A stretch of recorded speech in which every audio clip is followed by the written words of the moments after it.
तो ये थी बात कर्नाटक की। और अब बात करेंगे मिशन 2024 के सूत्रधारों की, क्योंकि विपक्षी एकता को लेकर कवायद एक बार फिर से कर्नाटक चुनावों के बाद तेज हो गई है। और किस तरह से ये कवायद चल रही है और क्या कुछ इसके अंतर्विरोध हैं, इस पर भी चर्चा करेंगे। कर्नाटक चुनाव में भारी जीत से उत्साहित कांग्रेस पार्टी अब विपक्षी एकता में अपनी भूमिका को लेकर ज्यादा मुखर हो गई है, लेकिन विपक्षी पार्टियों में अभी भी किंतु परंतु का सवाल कायम है, यानी कि जो संशय है वो बना हुआ है लगातार। टीएमसी नेता ने कई बार कांग्रेस पार्टी से किसी तरह के तालमेल की संभावना से इनकार किया था, लेकिन कर्नाटक जीत के बाद उनके सुर बदल गए हैं। बात ममता बनर्जी की हो रही है और अब ममता बनर्जी कांग्रेस को समर्थन देने के लिए शर्त रख रही हैं। वो कांग्रेस पार्टी को त्याग करने का उपदेश दे रही हैं। ममता बनर्जी ने कहा कि अगर टीएमसी ने कर्नाटक में अपने उम्मीदवार नहीं उतारे तो ऐसा कांग्रेस को भी पश्चिम बंगाल में करना चाहिए, यानी कांग्रेस भी पश्चिम बंगाल में उनको वॉकओवर दे और अपने उम्मीदवार ना उतारे। ममता बनर्जी चाहती हैं कि राज्यों में क्षेत्रीय पार्टियों के हाथ में चुनाव का नेतृत्व है, कांग्रेस पार्टी उन्हें समर्थन दे राज्यों में। लेकिन कांग्रेस नेता अधीर रंजन चौधरी इससे इत्तेफाक नहीं रखते। वे इसे ममता बनर्जी की राजनीतिक मजबूरी बताते हैं। उनका कहना है कि यह राजनीतिक मजबूरी है। अधीर रंजन चौधरी का दावा है कि कर्नाटक चुनाव से पहले ममता ने कभी भी कांग्रेस पार्टी की जीत के लिए अपील नहीं की थी। उधर कर्नाटक चुनाव के नतीजे आने के बाद बिहार के मुख्यमंत्री नीतीश कुमार ने विपक्षी एकता की अपनी मुहिम तेज कर दी है। वो भी इससे पहले भी लगातार वो लोगों से मिल रहे थे, अब वो मुहिम और तेज हो गई है। मिशन 2024 के नेतृत्व को लेकर नीतीश कुमार ने बिहार में एक बड़ा सम्मेलन करने की बात कही है, उसका आयोजन किया है और साझा गठबंधन और यूपीए संयोजक को लेकर इस सम्मेलन में चर्चा होगी, भविष्य की रणनीति तय होगी। तो जाहिर है नीतीश कुमार कांग्रेस का साथ लेकर राष्ट्रीय नेतृत्व में अपनी भूमिका तलाश रहे हैं और ये लगातार कहा जा रहा है कि अब वो मुख्यमंत्री उनको नहीं रहना है, वो राष्ट्रीय नेतृत्व में राष्ट्रीय भूमिका निभा रहे हैं। लेकिन राष्ट्रीय राजनीति में सक्रिय केसीआर, ममता, अरविंद केजरीवाल उनके सम्मेलन में शामिल होंगे, ये बड़ा सवाल है। तो कर्नाटक चुनाव में भारी जीत से उत्साहित इस वक्त विपक्षी एकता की कवायद तेज हो गई है, लेकिन जो कार्यक्रम इस वक्त पश्चिम बंगाल बिहार में करने की कोशिश कर रहे हैं नीतीश कुमार, उसमें क्या तमाम उनके जो सहयोगी हैं, जिसमें ममता बनर्जी, जिसमें केसीआर, जिसमें अरविंद केजरीवाल, क्या ये लोग शामिल होंगे? अगर शामिल भी होंगे तो क्या उनकी मंशा एक जैसी होगी? पश्चिम बंगाल की मुख्यमंत्री ममता बनर्जी ने क्या कुछ कहा है, आइए पहले वो सुनते हैं। Wherever is the Congress strong, in their respective 200 seat or something, what we have already calculated, let them fight, we will give support, no, nothing is wrong. But they have to see that they have to support the other political party also. I am giving you the support in Karnataka, but you are fighting against me every day. It should not be the policy. It is for everybody. If you want to get some good things, then you have to sacrifice yourself also in some area. वहीं ममता बनर्जी के बयान पर कांग्रेस नेता अधीर रंजन चौधरी ने क्या कुछ कहा, किस तरह से उन्होंने पलटवार किया, आइए ये भी सुन लेते हैं। सारे विपक्षी नेताओं, चाहे वो हमारे साथ है रहे या ना रहे, हमारे विरोध करे या ना करे, लेकिन राहुल गांधी जी के बारे में सराहना करने में कोई रीजनल पार्टी, हिंदुस्तान के कोई विपक्ष नेता बाज नहीं आए। लेकिन ममता बनर्जी एक लफ्ज उनकी जुबान से नहीं निकली राहुल गांधी जी के लिए। 2011 साल में अगर हमारे नेत्री मैडम सोनिया गांधी ना होती तो आपको बंगाल की सत्ता कब्जा करने की यह मौका जिंदगी में शायद कभी ना मिलती। तो क्या कुछ कहा उन्होंने, आपने साफ तौर पर सुना कि किस तरह से वार पलटवार अभी से ही इसकी शुरुआत हो चुकी है। हमारे साथ में खास मेहमान जुड़े हुए हैं इस पूरी विषय पर चर्चा करने के लिए। हमारे साथ हमारे सलाहकार संपादक विनोद मिश्रा जुड़े हुए हैं। केया घोष बीजेपी की तरफ से जुड़ी हुई हैं, स्पोक्स पर्सन है बीजेपी की। स्वागत है केया जी आपका। और उसके साथ ही साथ हमारे संवाददाता अब भी जुड़े हुए हैं, प्रसेनजीत बख्शी पश्चिम बंगाल से, कोलकाता से। विनोद जी, आपके साथ शुरुआत करना चाहें और ये समझना चाहें कि ये जो पूरी 2024 के मिशन का जो ये सूत्र है, जो एक फिर से जो रिपोर्ट पे चर्चा करता हूं। अभी आप जो एक रिपोर्ट कांग्रेस के कौन बनेगा मुख्यमंत्री, और उसी को देख के जो बता रहा हूं कि राजनीतिक परिदृश्य तो ये साफ साफ है कि जितना बड़ा सवाल है कांग्रेस पार्टी में कि कौन बनेगा मुख्यमंत्री, उतना ही बड़ा सवाल है सारी विपक्षी पार्टियों का कि कौन करेगा इसका नेतृत्व। अब ये दोनों सवाल को लेके आप ये देखिए कि ये कसमकस किस तरह से है। अभी कांग्रेस के जब कभी बात हो रही थी तब बताया जा रहा था कि जो सारे CLP जो है कांग्रेस लेजिस्लेटिव पार्टी ये तय करेगी, तो वो तय करने के बाद ही मुख्यमंत्री का ऐलान होगा। उसके बाद सारे पर्यवेक्षक भी जाते हैं, उसके बाद खड़गे जी पार्टी अध्यक्ष के रूप में भूमिका निभाते हैं, और उसके बाद भी ये फैसला अब हाई कमांड की बात अब खुद खड़गे साहब कर रहे हैं जी। तो मतलब ये फैसले का जो ये है, जब पार्टी में ही एक ये बात कन्फ्यूजन है कि आखिर फैसला किसको लेना है, तो फिर ये 17-18 विपक्षी पार्टियों का ये फैसला कि कौन उसका नेतृत्व करेगा ये मिशन 2024 का, तो ये बात समझी जा सकती है। लेकिन रही बात कि ममता बनर्जी जब ये बात कहती है तो उनको पता है कि कांग्रेस पार्टी के साथ में वो जो अंडरस्टैंडिंग 2000 ये कर्नाटक इलेक्शन के रिजल्ट के बाद बनना चाहिए, वो हर लोग इस बात को विपक्ष के मानते हैं कि कांग्रेस की एक भूमिका अब हो। लेकिन उस भूमिका में अगर राहुल गांधी के नेतृत्व को लेके अगर मिशन 2024 के UPA का ये कोई फार्मूला बनता है, तो शायद इसके लिए ममता बनर्जी कितना तैयार होती है, या KCR या दूसरे जो अरविंद केजरीवाल किस तरह से तैयार होते हैं, ये नीतीश कुमार के लिए सरदर्दी का मामला है। क्योंकि इन सारे पार्टियों से जो कम्युनिकेशन का इंचार्ज है वो तय होना है कि UPA का कन्वेनर कौन होगा, और इसी कन्वेनर बनाने के लिए नीतीश कुमार एक बड़ा आयोजन अभी पटना में किया है जी। तो ये बड़ा सवाल है। हमारे साथ मोहम्मद तौसीफुर रहमान जो कि प्रवक्ता है TMC के, वो भी हमारे साथ जुड़ चुके हैं। तौसीफुर रहमान जी, आपका स्वागत है। और इससे पहले कि हम आप लोगों के पास आएँ, हमारे संवाददाता प्रसेनजीत बख्शी इस वक्त कोलकाता से जुड़े हुए हैं। प्रसेनजीत, आपसे समझना चाहेंगे, कलकत्ता और पश्चिम बंगाल की राजनीति पर आप विशेष नज़र रख रहे हैं इतनी बारीकी से। अभी तक कुछ दिनों पहले ही हमने देखा था कि ममता दीदी लगातार कह रही थी कि राहुल गांधी की अगुवाई में कम से कम उनके जो रंग ढंग थे उससे समझ में आ रहा था कि वो उनके साथ नहीं जाना चाह रही हैं। अब ऐसी क्या मजबूरी आ गई कि अब वो नसीहत देने लगी और ये कहने लगी कि साथ तो आ सकते हैं लेकिन ये शर्तें हैं?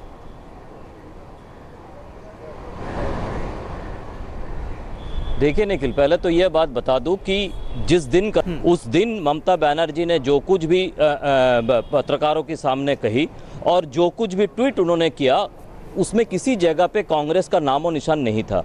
कांग्रेस को कल जाके उन्होंने ऐसा कह रहे हैं कि हम कांग्रेस को समर्थन करने के लिए राजी है।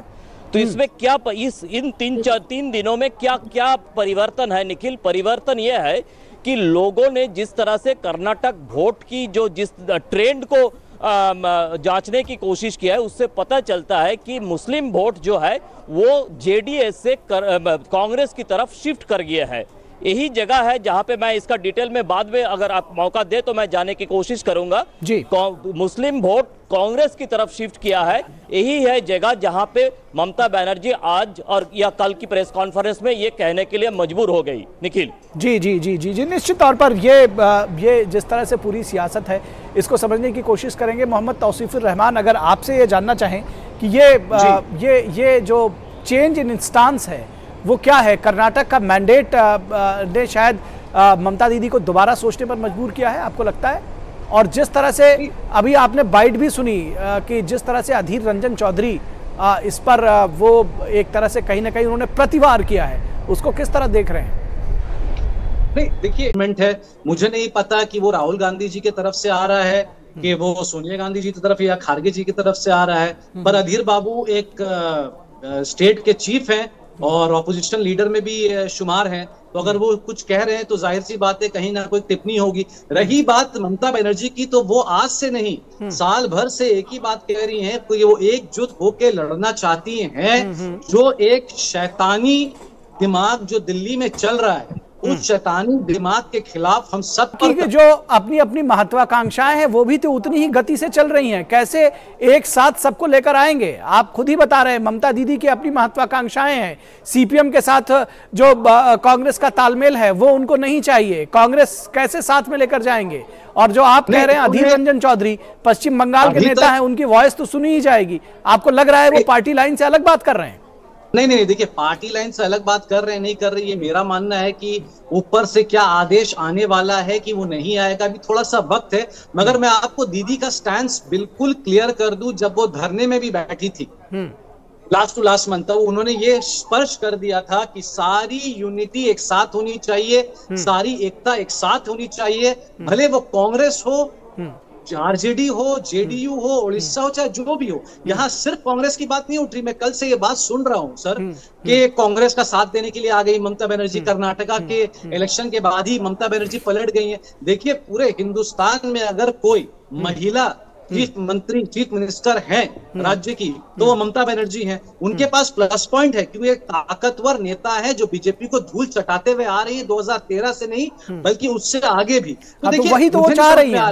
दरअसल पेज तो यही फंसा है तौसीफुर रहमान जी, कि वही चाह रहे हैं कि वो लीडर बने और कांग्रेस की अगुवाई कोई नहीं चाह रहा है ना। तो आपने जो बात कही कि ये सभी चाह रहे हैं, जो विपक्षी दल है वो चाह रहे हैं, ये एक जिसको कहते हैं कि चाहने की बात है। सब चाह रहे हैं एक आना, लेकिन एक हो नहीं पा रहे हैं। फिलहाल आपके पास वापस आएंगे, अभी हम केया घोष जी को इसमें जोड़ना चाहेंगे। केया जी, आपको लगता है कि ये सारे लोग एक हो रहे हैं और अब शायद कर्नाटक में एक अच्छी जीत के बाद कहीं ना कहीं कांग्रेस जिस तरह से उत्साहित हुई है, ममता बनर्जी का जो सुर है, कुछ भी कहें तौसीफुर रहमान जी, लेकिन टोन डाउन हुआ है, तो अब आपको लगता है कि 2018 में जब कर्नाटक में जब कांग्रेस और जेडीएस की सरकार बनी थी, तभी हमने देखा था कि सारे ये विपक्षी एकजुट होके जो ममता बनर्जी वो सीपीएम को हराकर सीपीएम से नजर मिलाना नहीं चाहती है, सीपीएम से हाथ मिलाते हुए, कांग्रेस से हाथ मिलाते हुए हर किसी ये विपक्षी एकजुट हो गए थे। और इस बार तो मतलब हद ही पार हो गई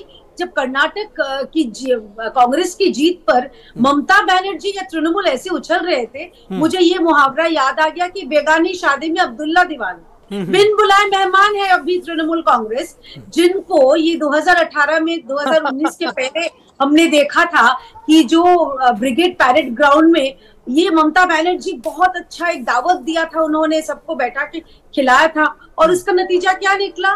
शून्य। ममता बनर्जी ने कहा था कि 2019 में भारतीय जनता पार्टी फिनिश हो जाएगी, शून्य मिलेगा। लेकिन धीरे धीरे जो अभी जो चल रहा है, आज जब हम बात कर रहे हैं, ये तौसीफ भाई बोले कि शैतानी बुद्धि, मैं आपको बताना चाहती हूँ पश्चिम बंगाल में बैठ के सबसे शैतानी सरकार जो चल रही है, आज के दिन एक विस्फोट हुआ है एग्रा नाम की एक जगह पे। आप मशहूर जर्नलिस्ट हो, आपको मालूम चलेगा, प्रसन्नजीत जी है, विनोद मिश्रा जी है। आज कम से कम 9 या 10 लोगों की मृत्यु हो गई है और ये पहली बार नहीं है, ये बार बार होते आ रहा है कि तृणमूल कोई कार्यकर्ता के घर से ही ये विस्फोट होता है। तो शैतानी सरकार पश्चिम बंगाल में चल रही है, जो सरकार नौकरी छीनती है, जो सरकार लोगों के घर के सिर से छत छीनती है, और ये शैतानी सरकार की बात कर रहे हैं। इनको गणतंत्र की एक रत्ती भर भी इनका सम्मान नहीं देते हैं।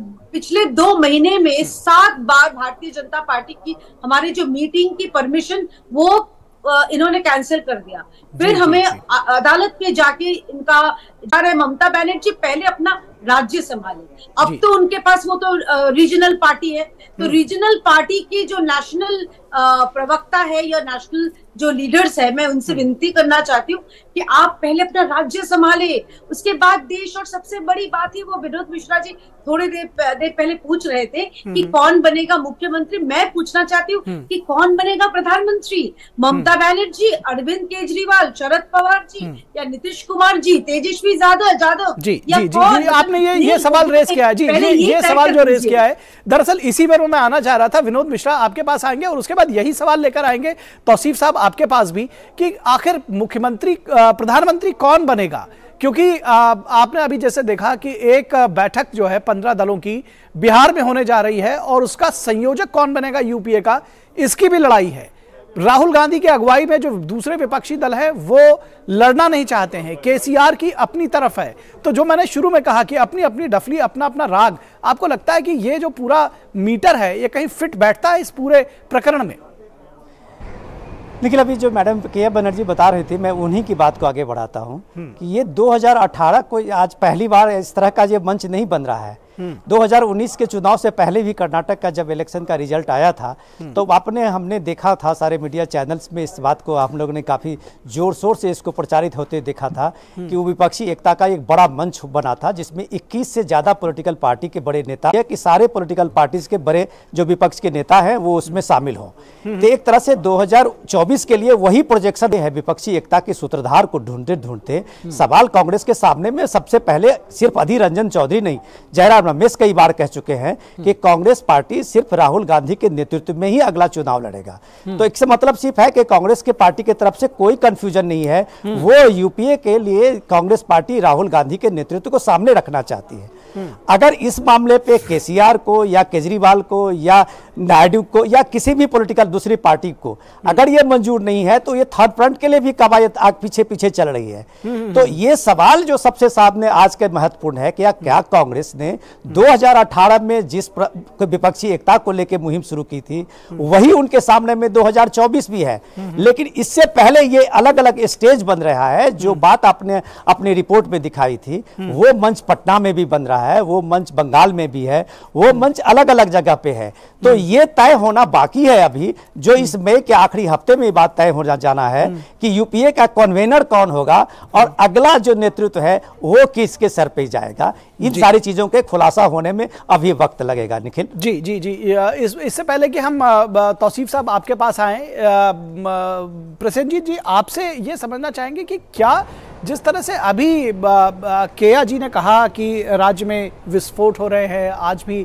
8-10 लोगों के मरने की खबर है और लगातार जो प्रशासन है, शासन का तरीका है, कानून व्यवस्था है, उस पर लगातार सवाल उठाए जा रहे हैं, भ्रष्टाचार के तमाम आरोप जो है वो ममता सरकार के मंत्रियों पर लगाए जा रहे हैं। आपको लगता है कि कहीं ये जो सारी विपक्षी एकता की बात करना या इस तरह की जो बातें करना वो लोगों का ध्यान केंद्रित करने के लिए भी है, या जो बात कही जा रही है कि अपना राज्य पहले देखें, नेशनल पॉलिटिक्स बाद में देखेंगे, क्या ये सारी चीज़ें भी वहाँ जनता सोचती है?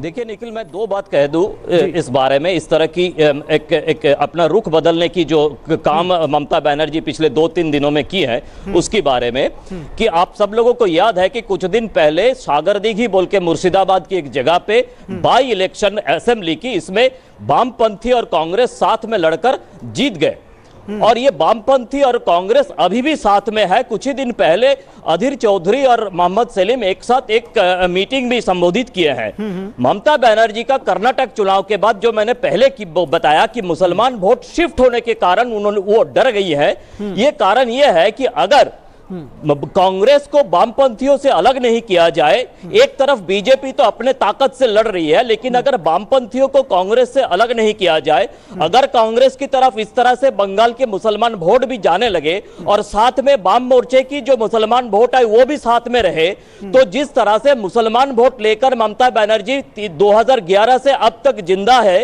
वो मुसलमान वोट अगर निकल जाए उनके हाथ से तो उनका बंगाल में लोकसभा चुनाव में कोई अहमियत नहीं रह जाएगा। इसी बात को सोचकर कांग्रेस के सामने उन्होंने इस तरह की एक बात रखी है। इसके पीछे और कोई कारण नहीं है। इसमें क्या बाकी प्रदेशों में क्या हो, क्या नीतीश कुमार क्या करे, क्या केसीआर क्या करे, इसके बारे में कोई सोच नहीं है, क्योंकि बंगाल में करीब करीब 30% मुसलमान वोट ये ममता बनर्जी के लिए और पहले वाम मोर्चे के लिए काफी जरूरी था और आज भी जरूरी है। निखिल जी जी जी बिल्कुल। तौसीफ साहब, ये बड़ा सवाल है, क्या इसका जवाब आप देना चाहेंगे कि ये दरअसल वोट शिफ्ट ना होने पाए, कांग्रेस इसलिए आपका राज्य में समर्थन करे और आपको लगता है कि उनकी जरूरत है इसलिए इस तरह की बात कही गई? एक बात। दूसरी बात, ये एक और सवाल उठता है कि जब ममता बनर्जी उस आदर्श स्थिति की बात करती है कि विपक्षी एकता होनी चाहिए, तो ऐसे में कुछ त्याग उनको भी करना चाहिए। क्यों नहीं वो राहुल गांधी या नीतीश कुमार को अपना नेता मान लेती हैं? उसमें दिक्कत क्या है? देखिए, सबसे पहले तो मैं अपनी बहन को जवाब देना चाहता हूं कि वो आज कह रही थी कि बहुत बड़ा ब्लास्ट हो गया है, तो बिल्कुल सच कह रही थी। एगरा मिदनापुर डिस्ट्रिक्ट में वहां पे एक पटाखे के कारखाने में बहुत बड़ा ब्लास्ट हो गया, वो इसी के बारे कह रही हैं। यही एक प्रॉब्लम है, बंगाल के जनताओं ने भाजपा को मिट्टी चटा दिया, क्योंकि ये झूठ सच हिंदू मुस्लिम करते करते करते जितनी भी झूठ फैलाना चाहते थे वो फैला नहीं और मट्टी के पल गिर चुके। रही बात कि वोट शिफ्टिंग की, देखिए वोट शिफ्टिंग हमारे हाथ में नहीं। जी किया जी, आता हूं आपके पास, इनको खत्म करने दीजिए। वोट शिफ्टिंग जो है सर, वो जनता के हाथ में है।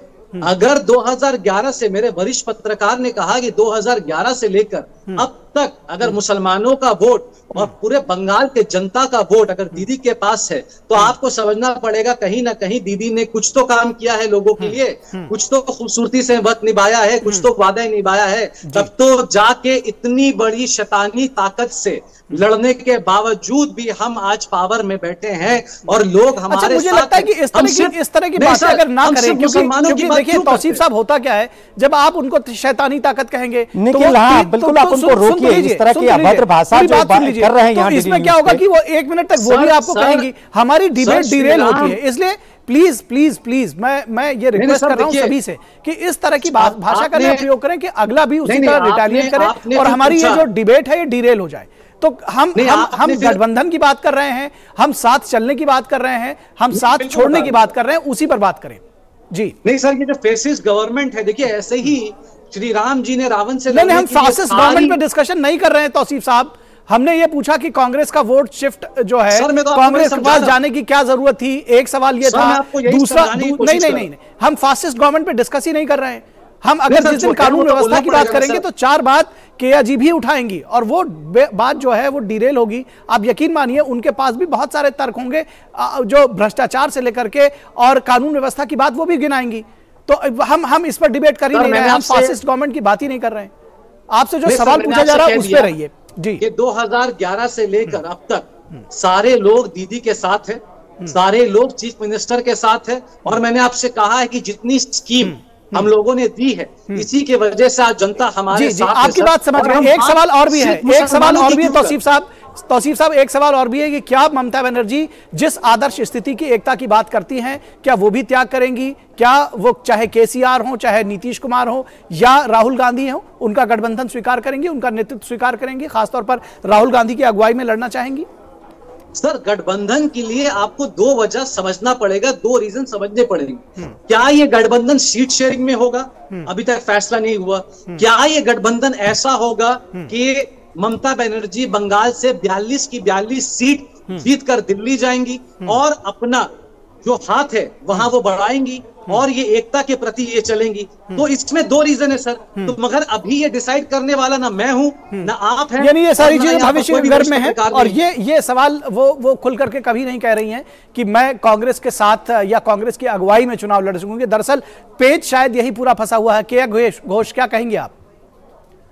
देखिए, पिछले महीने के अंत में करीब अप्रैल के 20, 22 या 23 तारीख जब नीतीश कुमार और तेजस्वी यादव जी आए थे बंगाल में, तो ममता बनर्जी ने स्पष्ट बताया था कि कांग्रेस की ये दादागिरी कोट अनकोट ये नहीं चली। मतलब कांग्रेस की सुप्रीमेसी वो नहीं मानना चाहती है। लेकिन अब कर्नाटक की जब रिजल्ट्स की बात, उन्होंने कहा कि सब विपक्षियों को एकजुट होकर एक मंच पे आना है। तो मैंने शुरू में जो कहा था 2018 में भी वो ये पुकार दे चुकी थी। और रही बात धूल चटाने की, देखिए ममता बनर्जी ने खुद नंदीग्राम से धूल चाट के आई है।